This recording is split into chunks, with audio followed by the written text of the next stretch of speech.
Hello বন্ধুরা, তোমার সকলকে স্বাগতম তোমাদের চ্যানেল ডাব্লিউবি প্রাইভেট টিউশনে।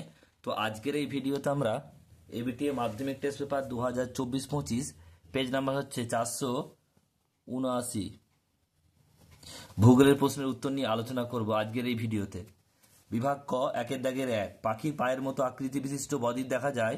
অপশান নাম্বার ক, মিসিসিপি মিসৌরি নদীতে।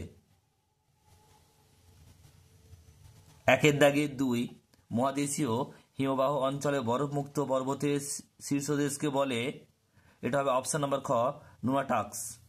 একের দাগের 3, বায়ুর গতিবেগ মাপক যন্ত্রের নাম। এটা হবে অ্যানিমোমিটার। অপশান নাম্বার ঘ। একের দাগের 4, পর্বতের ঢাল বরাবর উপর থেকে নিচের দিকে যে বায়ু প্রবাহিত হয় তা হলো ক্যাটাবেটিক বায়ু। অপশান নাম্বার ঘ। একের দাগের 5, পর্তুগালের পাশ দিয়ে প্রবাহিত শীতল সমুদ্র স্রোত হলো কেনারি স্রোত। অপশান নাম্বার গ। একের দাগের 6, পৃথিবীর গুরুত্বপূর্ণ মৎস্য হচ্ছে অহরণ কেন্দ্র উন্নতি লাভ হয়েছে উষ্ণ শীতল সমুদ্র স্রোতে। একের দাগের 7, একটি জৈব ভঙ্গুর বর্জ্য উদাহরণ ধানের খোসা। সাতপুরা পর্বত হল একটি স্তূপ পর্বত। একটি পশ্চিমবাহী নদী হল নর্মদা। ভারতের অরণ্য গবেষণা কেন্দ্রটি দেরাদুনে অবস্থিত। একটি তন্তুজ ফসলের উদাহরণ তুলা। আধুনিক যোগাযোগ ব্যবস্থাটি পদ্ধতি হলো উপরের সবকটি। ভারতের সর্বাধিক জনঘনত্বপূর্ণ রাজ্যটি হলো বিহার।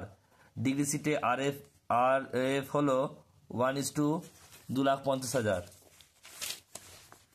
ঠিক ভুল বলছে বিভাগ খ, একটা উষ্ণমরু অঞ্চলে নদীর কাজের প্রাধান্য লক্ষ্য করা যায়। এটা হচ্ছে ভুল হবে। বৈপরীত্য উষ্ণতায় উচ্চতা বৃদ্ধির সঙ্গে সঙ্গে উষ্ণতা বৃদ্ধি পায়। এটা হবে ঠিক হবে। পরেরটা, দুটি মুখ্য জলের মধ্যে সময় ব্যবধান হচ্ছে 12 ঘন্টা 26 মিনিট। ভুল হবে। পরেরটা, শীতল সমুদ্র স্রোত মেরু অঞ্চলে উৎপত্তি লাভ করে। এটা হবে ঠিক। ধান চাষের ক্ষেত্রে কৃষ্ণ মৃত্তিকা আদর্শ। ভুল হবে। গুজরাটের প্রধান শিল্প লৌহ ইস্পাত শিল্প। এটা ভুল। টোপো মানচিত্রে বিভিন্ন ভৌগোলিক বিষয়গুলি নানা সংকেত দ্বারা বোঝানো হয়। ঠিক। এরপর দেখো, এরপর রয়েছে যে শূন্যস্থান পূরণ করো।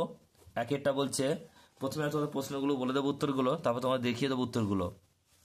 পাশাপাশি অবস্থিত দুটি নদী উপত্যকাকে যে উচ্চভূমি পৃথক করে তাকে বলা হয় কি? জলবিভাজিকা। পৃথিবীর, এটা হবে কি? মধ্যাকর্ষণ শক্তি। পৃথিবীর মধ্যাকর্ষণ শক্তি গৌণ জোয়ারের সৃষ্টির কারণ। ঘূর্ণবাত নিম্নচাপযুক্ত অঞ্চল সৃষ্টি হয়। একটি গ্রিনহাউস গ্যাস, CO2 লিখতে পারো, বা methane, carbon dioxide. Shiva Samudram জলপ্রপাত কাবেরী নদীতে আছে অবস্থিত। ড্যাশ শহরকে উত্তর ভারতের ম্যানচেস্টার বলা হয়। কানপুরকে মোট জনসংখ্যা এবং মোট আয়তন অনুপাতকে বলা হয় জনঘনত্ব। এক কথা উত্তর দাও। রাজস্থানের চলমান বালিবাড়িগুলির কি নামে পরিচিত? এটা হবে ধ্রিয়ান। বলছে কোন অঞ্চলটি আন্তঃক্রান্তীয় অভিসৃতি অঞ্চল নামে পরিচিত?